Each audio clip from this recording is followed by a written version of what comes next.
ET now स्वदेश पर मैं हूं आपके साथ पूजा त्रिपाठी और आप देख रहे हैं मुनाफे की मंडी। और इस शो में हम आपको बताएंगे कमोडिटी मार्केट के तमाम अपडेट, साथ ही साथ रणनीति क्या होनी चाहिए शॉर्ट टर्म के लिहाज से, मीडियम टर्म और लॉन्ग टर्म के लिहाज से, वहां पर रणनीति क्या होनी चाहिए ये भी हम आपके सामने एक एक करके रखेंगे। हमारे साथ एक्सपर्ट शामिल होंगे जो कि आपको बताएंगे बेहतरीन ट्रेडिंग आइडियाज।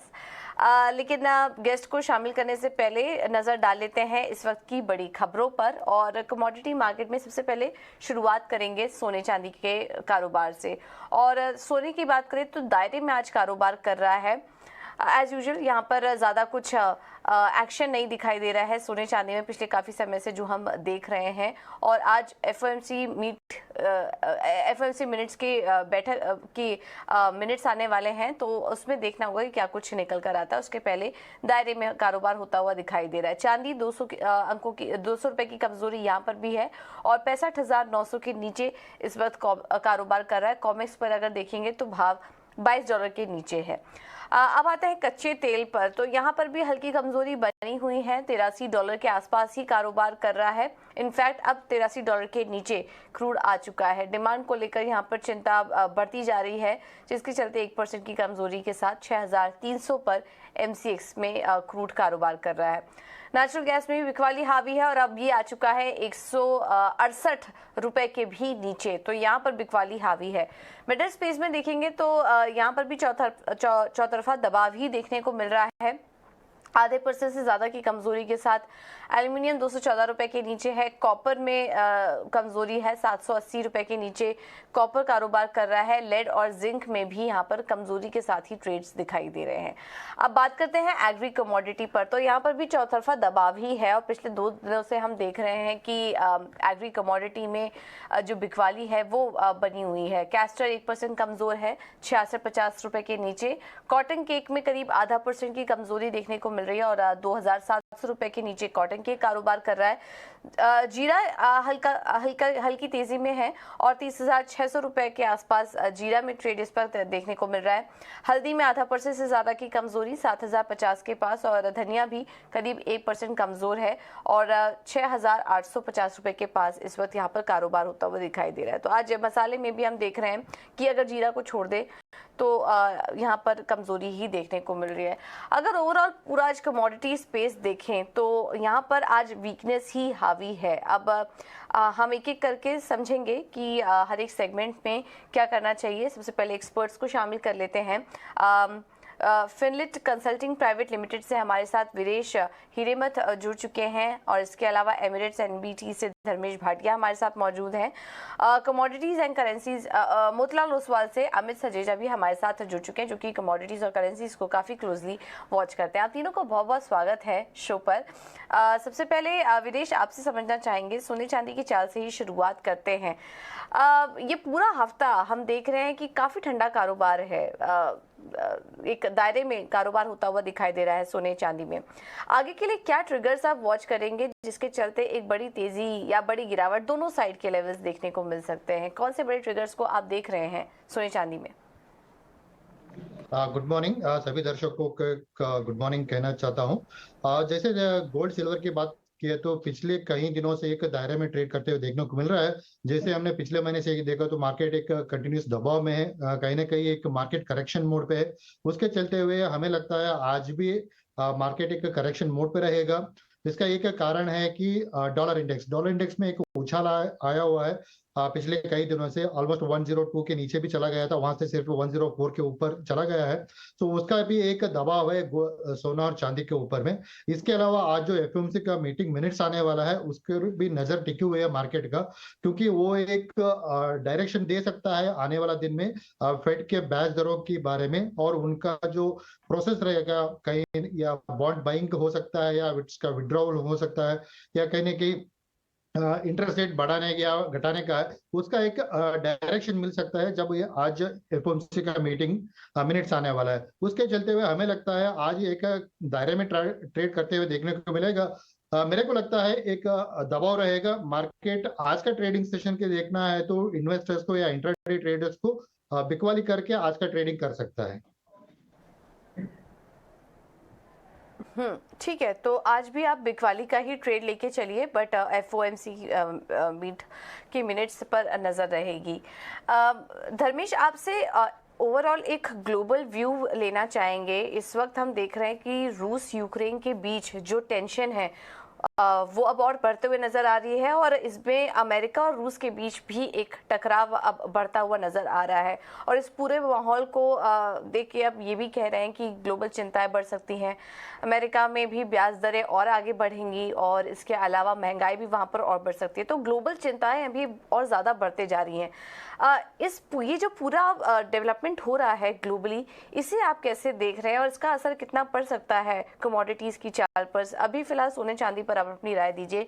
किस तरह की चाल आप आने वाले समय में देख रहे हैं? Good morning. देखिए, अगर आप ओवरऑल बास्केट की बात करें, देखो मैं तो गल्फ में रहता हूँ, यहाँ पे काफी सारी वॉलेटिलिटी देखने मिल रही है, स्पेशली कच्चे तेल से लेके सोना। तो अगर आप सोने और चांदी की बात करें, तो सोने और चांदी की जो चमक है लास्ट 1-1.5 महीने से काफी फीकी पड़ी है। इसके मेन कारण है, अगेन विदेश ने कहा है, डॉलर इंडेक्स में जो तेजी देखने मिली है 100 से ऑलमोस्ट 104 की तरफ, तो 4% की रुख चेंज हुआ है, उस कारण से आपको काफी दबाव देखने मिल रहा है। सेकेंडली, रेट ऑफ इंटरेस्ट अगर आप देखें तो कंटिन्यूसली इंटरेस्ट रेट बढ़ रहा है, और आज के तारीख में कॉस्ट ऑफ बोरोविंग 5-5.5% से 6% हो चुका है। तो अगर इतनी हाई कॉस्ट ऑफ बोरोविंग होगी, तो मैं safe haven as a fix deposit या 10 ईयर्स ट्रेजरी यील्ड में डालूंगा, ना कि मैं गोल्ड में डालूंगा, जहां पे जो प्रॉफिटेबिलिटी वो काफी सीमित रह सकती है और रिस्की भी रह सकती है। तो as a safe haven buying, आज के तारीख में जो पैसा निवेश हो रहा है वो गोल्ड से निकल के आज के तारीख में 10 ईयर डिपॉजिट्स या गवर्नमेंट बॉन्ड्स की तरफ जा रहा है, जहां पे यील्ड ज्यादा मिल रही है और सेफ ज्यादा रहेगा। तो ये जो गिरावट है ये बरकरार रह सकती है। मैं एक्सपेक्ट करता हूँ कि दबान कंटिन्यू रहेगा, और अगर रेट हाइक की जो बात चल रही हो, जो जिसकी गुजार चल रही है मार्केट में 0.25 बेसिस पॉइंट, अगर ये होता है तो मार्केट में स्पेशली बुलियन पैक में आपको काफी प्रेशर देखने मिल सकता है, और प्राइस यहाँ से एटलीस्ट $50 लुढ़क सकता है। डोमेस्टिक मार्केट में अगर बात करें तो एटलीस्ट 400 से 500 रुपए की गिरावट आपको सोने में देखने मिल सकती है।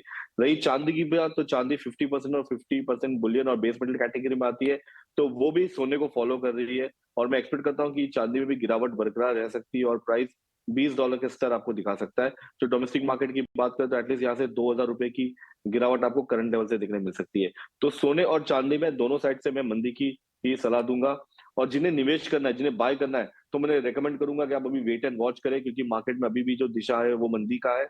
और अगर मार्केट संभलता है और रेट हाइक, वो जो रेट हाइक की जो जो दिशा है वो अगर वो रुक जाती है और फिर वापस से यू टर्न लेती है, तब जाके आपको सोने में चमक देखने मिल सकती है, ना कि अभी।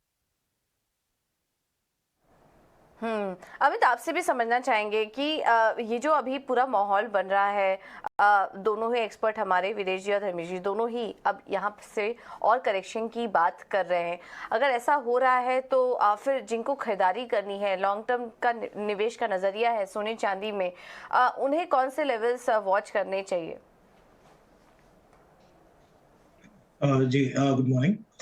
देखिए, डेफिनेटली रिकैलिब्रेशन हुआ है इस चीज में कि जो टर्मिनल रेट होगी फेड फंड्स रेट की, उसमें रिकैलिब्रेशन हुआ है। पहले मार्केट उम्मीद कर रहा था कि 5% के आसपास टॉप आउट हो जाएगी, एंड पॉसिबली ईयर एंड आते आते हम 4.5% पे होंगे।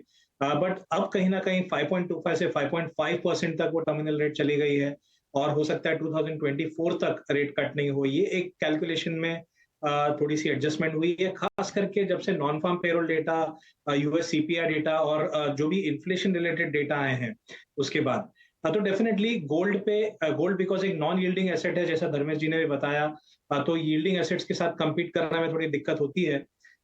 तो उसके चलते ऐसा लगता है कि गोल्ड जो है मीडियम टर्म, यानी और 1 महीना करीबन झुकाव जो रहेगा वो नीचे की तरफ रहेगा, और हो सकता है कि हम $1800 के स्तर को भी एक बार ब्रीच कर लें। तो अगर जो लॉन्ग टर्म इन्वेस्ट करना चाहते हैं, मुझे लगता है कि $1780 to $1790, जो यहाँ से करीबन $50 नीचे है, वहां जाके एक अच्छी इन्वेस्टमेंट अपॉर्चुनिटी बन सकती है, करीबन 55,000 से 54,500 के करीब एमसीएक्स पर। ठीक है। तो ये व्यू सोने चांदी पर आपको एक ओवरऑल व्यू आपको बता दिया गया है कि अगर आपको खरीदारी भी करनी है तो उसके लिए भी ट्रेड आपको सुझा दिया गया है। 56,020 के पास आता है तो फिर गोल्ड में खरीदारी करिए, कंडीशनल कॉल है ये। और सिल्वर भी 65,400 के पास दिखता है, तो तो फिर यहाँ पर माफ कीजिए चांदी में आप खरीदारी कर सकते हैं। लेवल्स भी आपको सुझा दिए गए हैं सेल साइड के लिए भी और बाई साइड के लिए भी, लेकिन शॉर्ट टर्म के लिए तो तीनों ही एक्सपर्ट्स का यही कहना है कि अभी दबाव हावी रह सकता है सोने चांदी की चाल पर।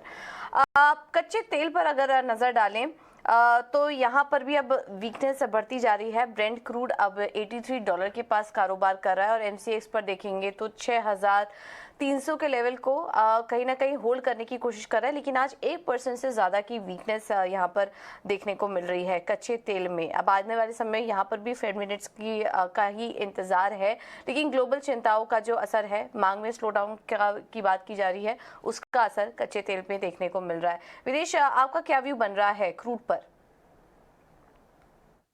और जैसे आपने सही कहा, एक फेड मीटिंग का मिनट्स के ऊपर पूरा ग्लोबल मार्केट का नजर टिके हुआ है। उसके अलावा आज यूएस से इन्वेंट्री डेटा आने वाला है। एज पर एक्सपेक्टेशन के हिसाब से इन्वेंट्री बढ़ने वाला है, डिमांड से ज्यादा इन्वेंट्री बढ़ने वाला है। कहीं ना कहीं ये सप्लाई डिमांड को ओवर राइड कर रहा है, उसके चलते दबाव कंटिन्यू रहेगी क्रूड ऑयल में।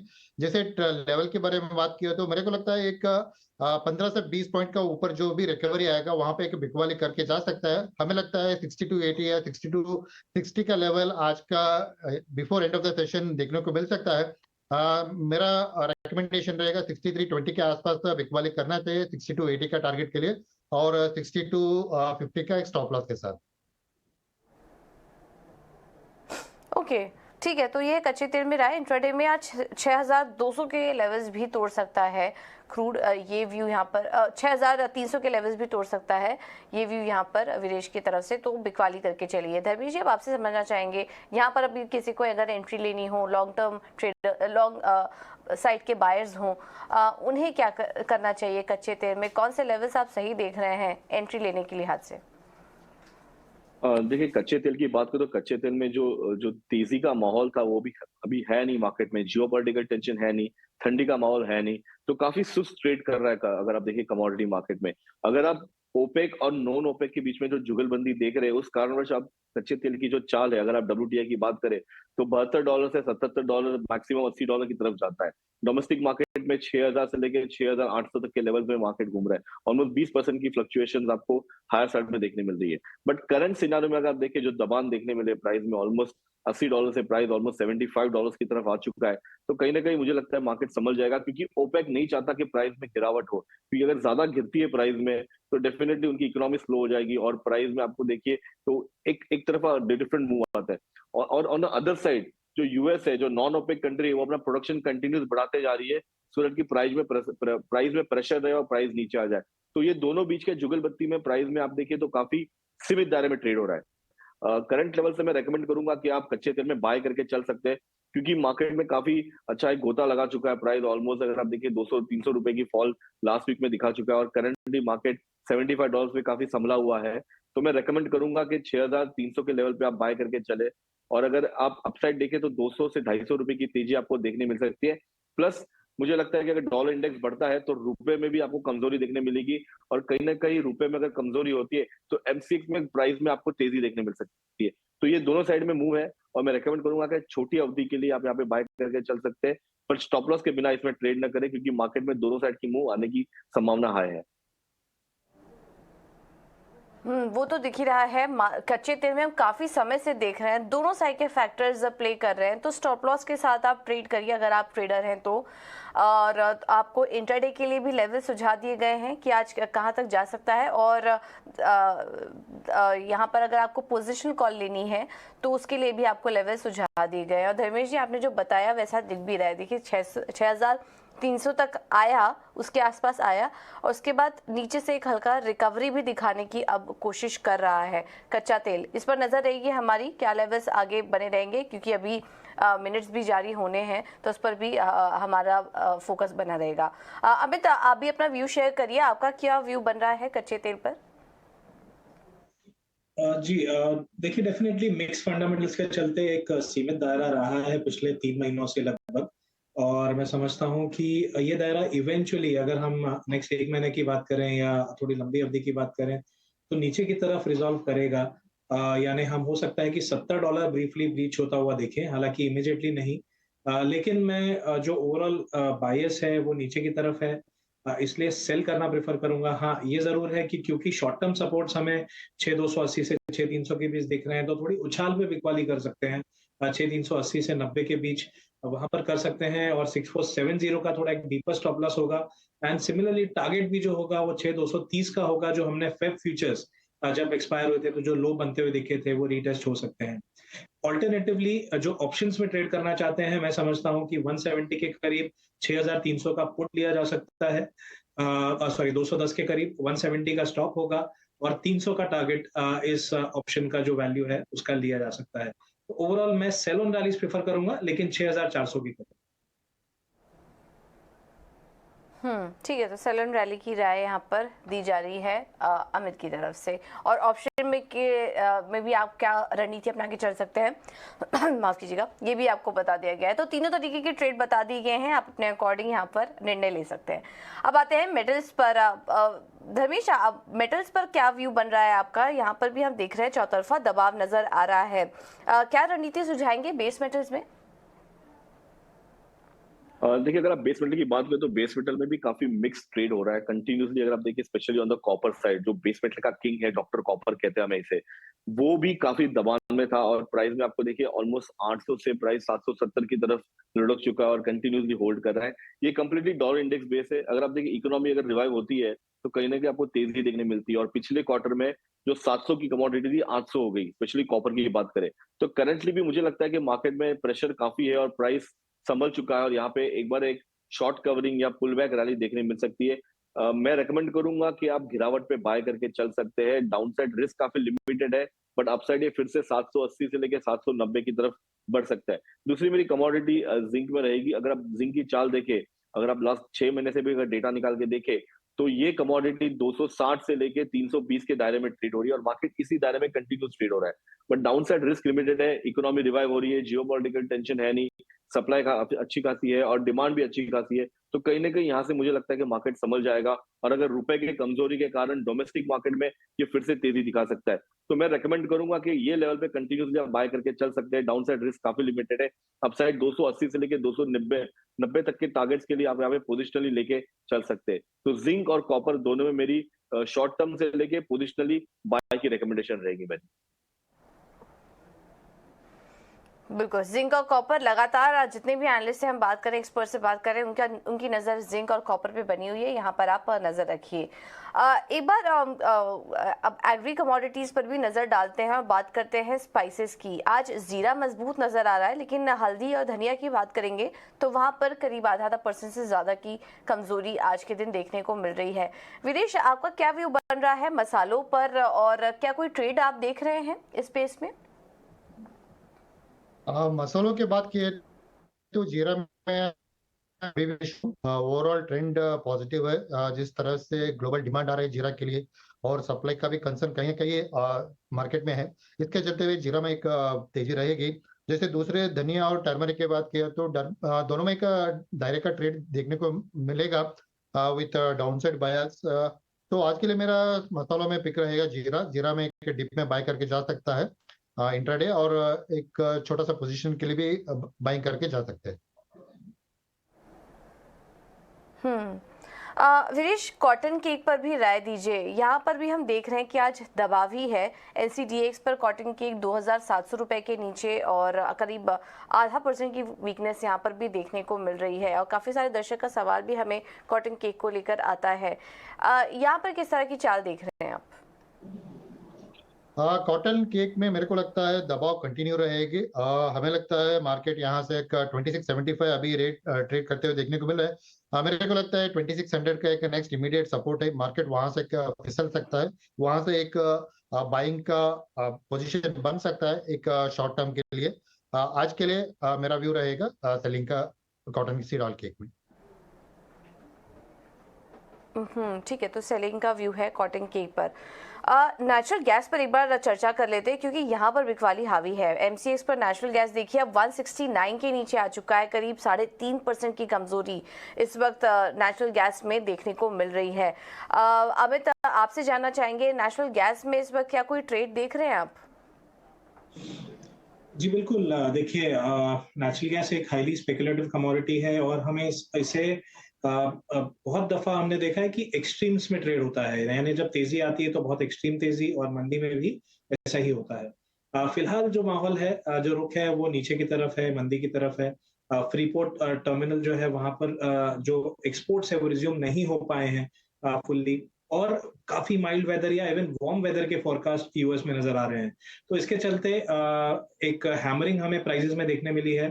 185 टू 190 का जोन एमसीएक्स पर काफी क्रिटिकल सपोर्ट था, जो कल ब्रेक हो चुका है, और हम देख रहे हैं कि लगातार प्राइसेस फिसल रही हैं। मेरा मानना है शॉर्ट टर्म बेसिस जब तक 185 के नीचे है तब तक सेल ऑन रैलीज का एक ब्रॉडर रुझान रहेगा, और 155 फॉलोड बाय 140 तक के एक एक्सट्रीम केस लेवल्स हमें देखने मिलेंगे। तो मैं यहाँ पर अब भी मंदी प्रेफर करूंगा। मैं समझता हूँ काफी जो ट्रेडर्स हैं वो तेजी का रुख लेने के लिए तैयार बैठे हैं, बट मैं समझता हूँ वो समय अभी नहीं आया। ठीक है, तो तेजी का तो समय भी नहीं आया है, अभी भी बिकवाली करके ही चलिए, क्योंकि अंतर्राष्ट्रीय बाजार में 2023 से अब तक देखेंगे तो अंतर्राष्ट्रीय बाजार में 50% तक की गिरावट यहाँ पर देखने को मिल चुकी है। वीकनेस बढ़ी है, अब देखिए 5% नीचे आ चुका है। तो फिलहाल तेजी करने की जल्दी ना करें, यहाँ पर प्रेशर और बढ़ सकता है। चलिए फिलहाल इस बुलेटिन में इतना ही। तीनों ही एक्सपर्ट से विदा लेंगे। विदेश जी, धर्मेश जी, अमित जी, आप तीनों का ही बहुत बहुत धन्यवाद समय देने के लिए और तमाम कमोडिटीज पर अपनी रणनीति भी सुझाने के लिए। तो फिलहाल इस शो में मेरे साथ